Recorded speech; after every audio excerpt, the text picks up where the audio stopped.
तो मेरे प्यारे बच्चों कैसे हो? चलो आज हम लोग 11th क्लास के लिए भी कुछ वीडियो लेक्चर तैयार करते हैं। ओके, तो हमारा 11th physics NCERT chapter number 1 क्या है? Unit and measurement. ओके, तो मेरे प्यारे बच्चों आज जो है हम लोग डिस्कस करेंगे यूनिट एंड मेजरमेंट के ऊपर।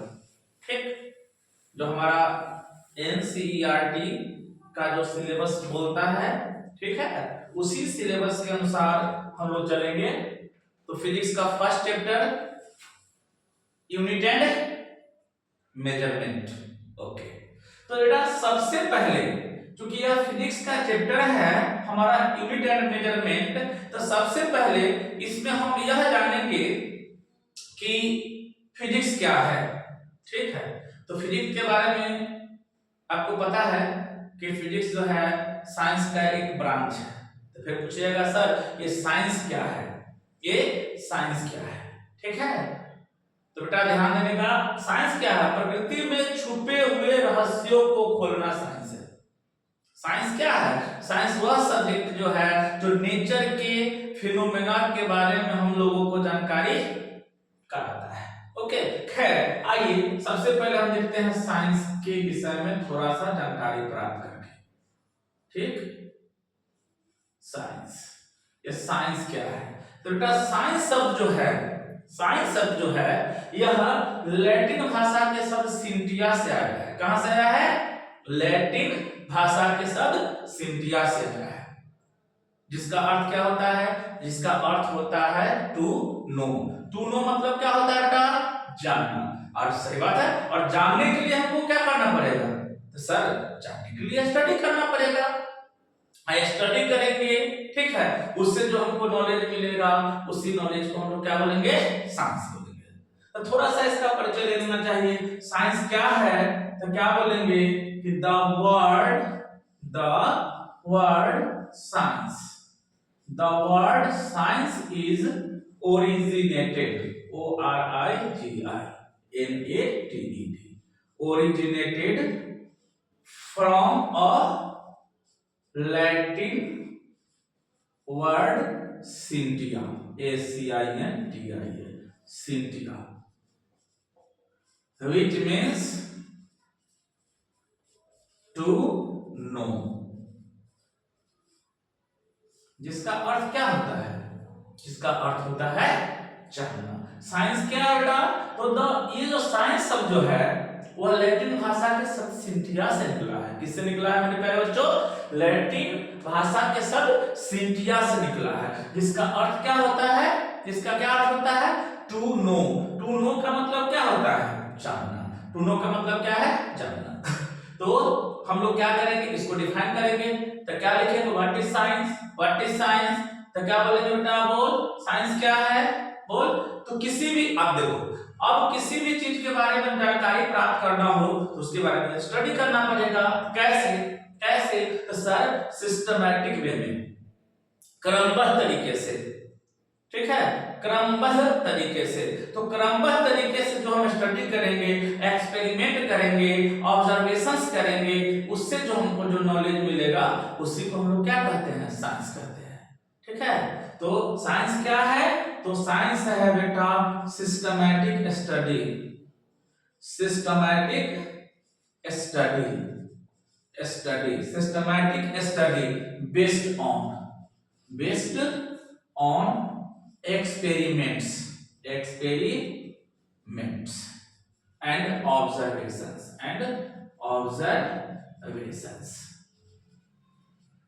साइंस क्या है? Systematic study based on experiments and observations is called science. ठीक है, क्या है science? Sir systematic study. Science क्या है? Systematic study based on experiments and observations, क्रमबद्ध तरीके से किए गए प्रयोग और प्रेक्षण, क्रमबद्ध तरीके से किए गए प्रयोग और प्रेक्षण से जो हमको ज्ञान प्राप्त हुआ उसी ज्ञान को हम लोग क्या कहें बेटा? विज्ञान में कहें, साइंस में। साइंस शब्द जो है इसको हम लोग संस्कृत, हिंदी में विज्ञान नाम से जानते हैं, उर्दू अरबी में इसको इल्म बोलते हैं। क्या बोलते हैं? इल्म। ओके, तो बेटा इस साइंस के बारे में हम लोगों ने छोटा सा ज्ञान प्राप्त किया। वह क्या कि साइंस शब्द जो है वह लैटिन वर्ड सिंटिया से निकला है, जिसका अर्थ होता है टू नो। टू नो मतलब जानना। जानने के लिए क्या करना पड़ेगा बेटा? तो जानने के लिए हमको करना पड़ेगा स्टडी। कैसा स्टडी? सिस्टमैटिक वे में। ऐसा नहीं कि आज पढ़ लेंगे या फिर 5 दिन के बाद पढ़ेंगे तो चीजवा हमको समझ में आएगा? कुछ समझ में नहीं आएगा, हम कुछ नहीं सीख पाएंगे। कुछ सीखने के लिए क्या करना होगा बेटा? क्या करना होगा? एक दिन पढ़ के आराम करना होगा? नहीं, एक दिन पढ़ के आराम करने से कुछ हमको प्राप्त नहीं होगा। क्या करना पड़ेगा? सिस्टमैटिक स्टडी करना पड़ेगा। क्या करना पड़ेगा मेरे प्यारे बच्चों? सिस्टमैटिक स्टडी करना पड़ेगा। और उस सिस्टमैटिक स्टडी जो है किस पे बेस्ड होना चाहिए? एक्सपेरिमेंट्स एंड ऑब्जर्वेशन पे। तो इसको हम क्या बोलेंगे? साइंस बोलेंगे। ठीक है, बढ़िया। चलो अब इसको मिटा देते हैं। हम लोग साइंस के बारे में कुछ थोड़ा बहुत जानकारी प्राप्त कर लेंगे। अब देखिए, अब आगे के बाद जो है हम क्या देख रहे हैं। अब देखो बेटा, साइंस के बारे में थोड़ा बहुत हम लोगों ने सीख लिया। अब जो है हम लोग देखेंगे कि साइंस को कितने भागों में बांटा गया है। साइंस को कितने भागों में बांटा गया है? तो साइंस जो है, ये साइंस को मेरे प्यारे बच्चों, साइंस को हम 2 भागों में बांटते हैं। साइंस को कितने भागों में बांटते हैं? 2 भागों में। एक क्या हो गया?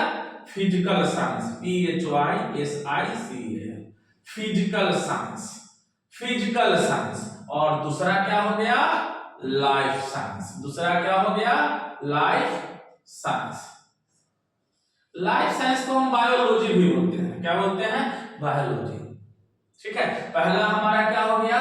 Physical science. क्या हो गया? Physical science. दूसरा क्या हो गया? Life science. इसमें किसके बारे में स्टडी करेंगे? जिसमें लाइफ हो, non living things. Non living things, non living things मतलब निर्जीव, मतलब मरा हुआ, मतलब उसमें प्राण नहीं हो, वैसे पदार्थों के बारे में जो स्टडी करेंगे, वैसे सब्सटेंस के विषय में स्टडी करेंगे, वह क्या कहलाएगा? Physical science. मतलब इसमें किसके बारे में स्टडी करेंगे? तो हम लोग किसके बारे में? किसके बारे में? बोलो बोलो बोलो बोलो। हाँ सर जी, नॉन लिविंग थिंग्स। किसके बारे में? Non living things. मतलब फिजिकल साइंस क्या है बेटा? तो सर जी फिजिकल साइंस तो है, वह क्या है? तो फिजिकल साइंस साइंस का ब्रांच है, जिसमें हम लोग किसके बारे में स्टडी करेंगे? नॉन लिविंग थिंग्स के विषय में स्टडी करेंगे। किसके विषय में स्टडी करेंगे मेरे प्यारे बच्चों? नॉन लिविंग थिंग्स के विषय में स्टडी करेंगे। तो लिखेंगे क्या? क्या लिखेंगे? It is that branch of science in which we study about non living things. क्या लिखेंगे? लिखेंगे कि it is that branch of science, that branch of science in which we study about non-living things। किसके बारे में study करेंगे? तो मेरे प्यारे बच्चों, हम जो है फिजिकल साइंस में नॉन लिविंग थिंग्स के बारे में स्टडी करेंगे, और इसमें किसके बारे में स्टडी करेंगे? Living things. इसमें क्या लिखेंगे? तो लिखेंगे it is that branch of science, branch of science, branch of science in which we study about living things, living things, living things, living things। तो मेरे प्यारे बच्चों, साइंस को कितने भागों में बांट दिए? 2 भागों में। साइंस के 2 बेटा, बड़का बेटा फिजिकल साइंस, छोटका बेटा लाइफ साइंस। बड़का बेटा फिजिकल साइंस, छोटका बेटा लाइफ साइंस। ठीक है, तो वही फिजिकल साइंस में नॉन लिविंग थिंग्स के बारे में स्टडी करेंगे, लाइफ साइंस में लिविंग थिंग्स के बारे में स्टडी करेंगे। ठीक, इसका भी 2 ब्रांच। मतलब सर जी अब फिजिकल साइंस को क्या करेंगे? फिजिकल साइंस को भी हम लोग 2 भागों में बांटेंगे। फिजिकल साइंस को भी 2 भागों में हम लोग बांटेंगे 11th क्लास में। किस क्लास में बेटा? 11th में। आगे के बाद आगे को देखेंगे।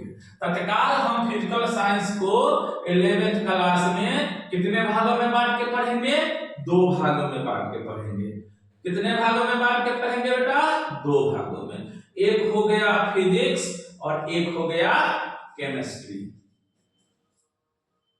ठीक है, एक हो गया फिजिक्स, एक हो गया क्या हो गया केमिस्ट्री, एक फिजिक्स एक केमिस्ट्री, और इसमें हो भी दो भाग है, इसमें भी दो भाग है, एक हो गया कौन चीज बॉटनी और एक हो गया जूलॉजी, एक हो गया बॉटनी एक हो गया जूलॉजी, एक हो गया बॉटनी एक हो गया जूलॉजी। तो मेरे प्यारे बच्चों साइंस को कितने भागों में बांटे, दो भाग, एक फिजिकल साइंस दूसरा क्या है लाइफ साइंस। फिजिकल साइंस में किसके बारे में स्टडी किए हैं, बोल non living things, very good. Life science में किसके बारे में स्टडी करेंगे, लिविंग थिंग्स।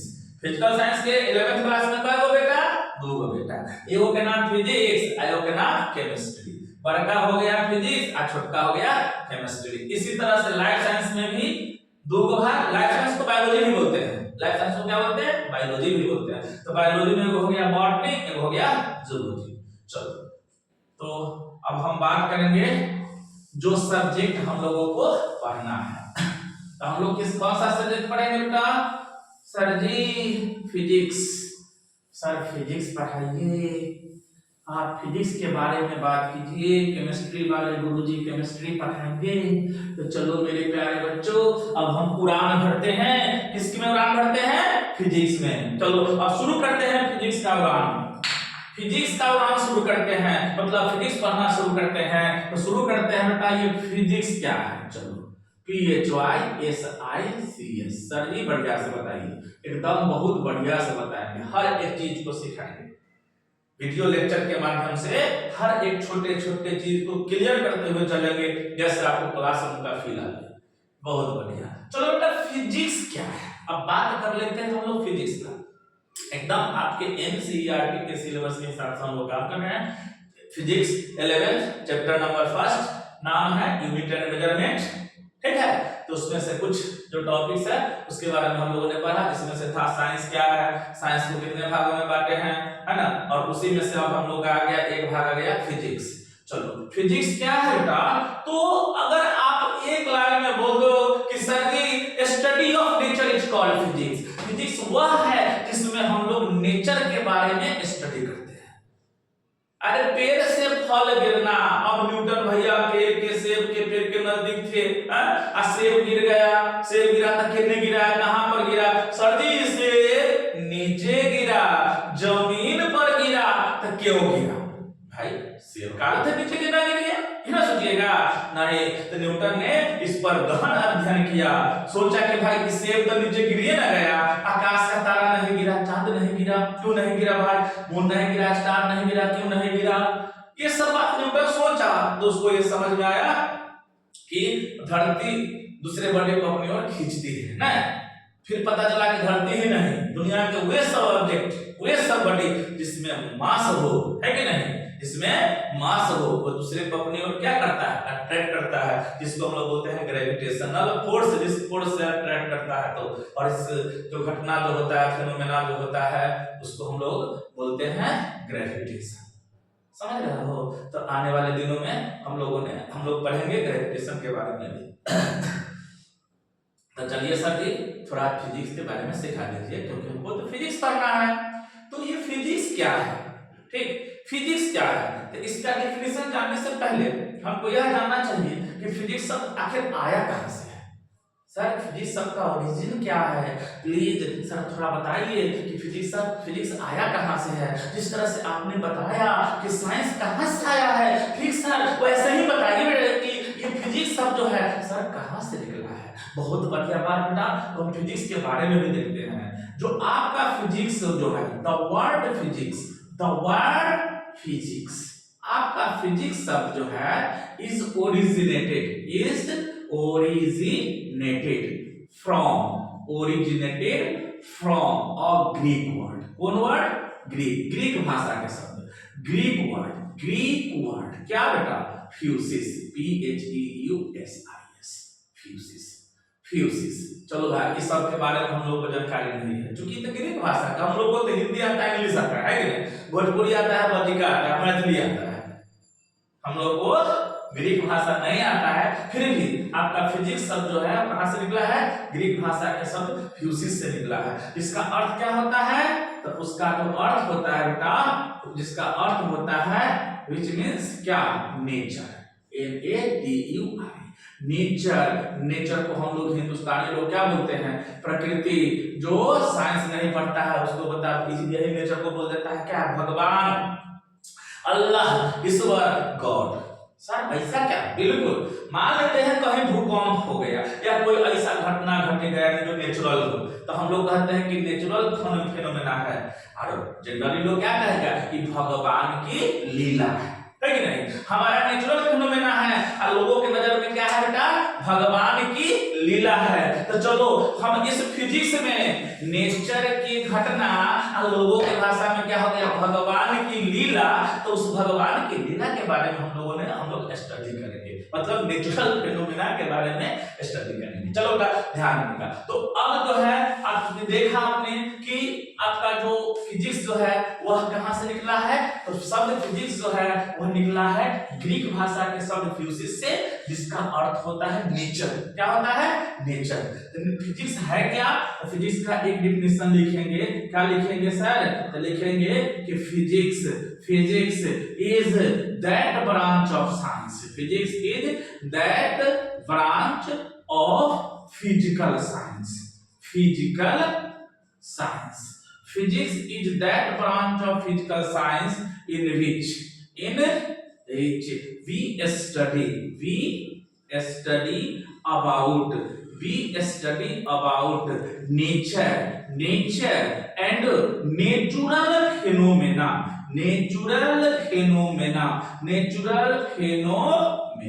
सर जी सही बोले। नेचर मतलब प्रकृति, नेचुरल फिनोमेना मतलब प्राकृतिक घटनाओं। वही बात को जो फिजिक्स नहीं पढ़ता है क्या बोलेगा? भगवान आ भगवान के लीला। समझे? भगवान आ भगवान के लीला मतलब इस संसार में जो भी कुछ होता है, ठीक है, जैसे हवा का बहना, पेड़ से फल का गिरना। अब देखो जैसे कुछ दिन पहले की बात है ना, ये बे ऑफ बंगाल या उससे तूफान चला, भाई बिहार में कहिया पहुंचेगा? कलकत्ता से निकला है, कहां कहां आ जाएगा? झारखंड में, यूपी में, है ना, अलग अलग साइक्लोन, अलग अलग तरह के तूफान निकला, चक्रवाती तूफान निकला बेटा, ठीक है। तो ये सब के बारे में जो जानकारी है हम फिजिक्स से ही ना देते हैं। फिजिक्स के नियम से बता देते हैं कि फलाना दिन में इतना समय के बाद यहाँ तूफान अपना तहलका मचाएगा, हम लोग सुरक्षित हो जाते हैं। तो ये कहां से हम लोग सीखते हैं बेटा? फिजिक्स से सीखते हैं। आपका फिजिक्स सुई से लेकर जितना बड़ा बड़ा apparatus बना हुआ है ना, सुई से लेकर जो भी मशीन बना हुआ है, स्टडी ऑफ मशीन, सब कुछ किसमें है? तो फिजिक्स में है। मतलब फिजिक्स का बहुत बड़ा ब्रांच है, फिजिक्स बहुत ह्यूज है ना। तो इस फिजिक्स के बारे में हम लोग धीरे धीरे करके अपने ज्ञान को क्या करेंगे? बढ़ाएंगे, ठीक है। तो बेटा फिजिक्स क्या है? तो physics is that branch of physical science in which we study about क्या बोले? Nature and natural phenomena. बहुत बढ़िया। इसके बारे में थोड़ा सा और आगे अपने ज्ञान को बढ़ाते हैं, एक आध डेफिनेशन और भी देख लेते हैं, ठीक।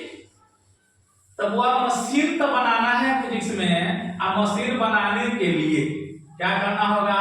हाँ सर जी, मशीन बनाने के लिए नापना होगा। मशीन बनाने के लिए क्या करना होगा? मेजरमेंट करना होगा। तो फिजिक्स को एक और आप डेफिनेशन लिख सकते हैं। क्या? पंखा बना दिए कैसे? नाप के सर जी। मोटरसाइकिल बना दिए कैसे? सर जी नाप के, है ना। तो फिजिक्स क्या है? तो सर जी लिखेंगे कि physics is the science of measurement. याद रखिएगा, मेजरमेंट शब्द आ गया तो मापिएगा तो कैलकुलेशन तो करना पड़ेगा, और कैलकुलेशन करने के लिए क्या चाहिए? मैथमेटिक्स चाहिए। तो याद रखिएगा बेटा कि mathematics is the language of physics. Physics के जो भाषा जो समझ में आता है वो कौन सा भाषा है? सर जी तो वह भाषा मैथमेटिक्स से होगा, वही भाषा समझ में आएगा। बिल्कुल सही। फिजिक्स को जो भाषा समझ में आता है वो क्या है? मैथमेटिक्स है। यानी हम मैथ क्यों पढ़ते हैं? तो फिजिक्स सीखने के लिए पढ़ते हैं सर। 11th में मैथ क्यों पढ़ते हैं सर? इंजीनियरिंग में मैथ क्यों पढ़ते हैं? बाबू मेरा मेन उद्देश्य है, हमारा मेन उद्देश्य है क्या सीखना? फिजिक्स सीखना। चलिए फिजिक्स का एक और डेफिनेशन ले लेते हैं। फिजिक्स क्या है? तो क्या लिखेंगे? लिखेंगे कि physics is that branch of physical science, of physical science, in which we study about different form of energy,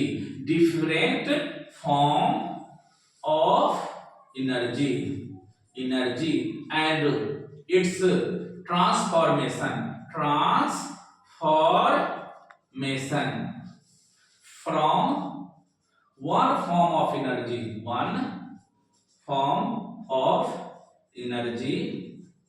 into another form. Sir जी इसको समझाइए कैसे? पूरे फिजिक्स इंटायर फिजिक्स में हम किसके बारे में पढ़ेंगे बेटा? एनर्जी के बारे में पढ़ेंगे। ऐसा क्या? बिल्कुल हम पूरे फिजिक्स में एनर्जी के बारे में ही पढ़ेंगे। मेरा मुख्य उद्देश्य है एनर्जी के बारे में ही सीखना और एनर्जी को एक रूप से दूसरे रूप में बदलना। सर ऐसा क्या? हाँ भाई, मोटरसाइकिल है, कार है, कोई भी गाड़ी है, उसमें क्या डालते हैं? पेट्रोल डालते हैं, है ना?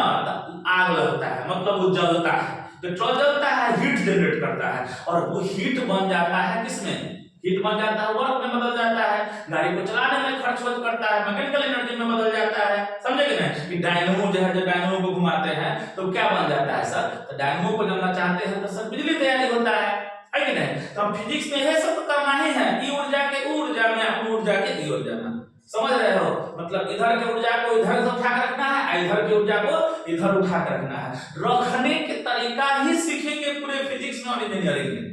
ठीक, तो तुम्हारा डायनेमो जो हो गया वो मैकेनिकल एनर्जी को किसमें बदल देगा? वो इलेक्ट्रिक एनर्जी में बदल देगा। आखिर बॉल जो रोशनी दे रहा है वो क्या करेगा?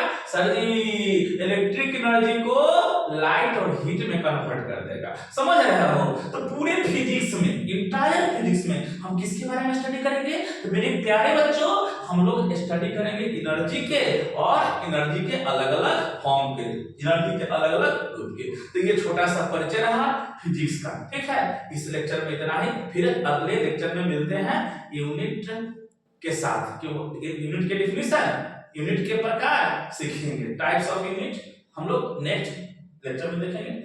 आज के लिए धन्यवाद।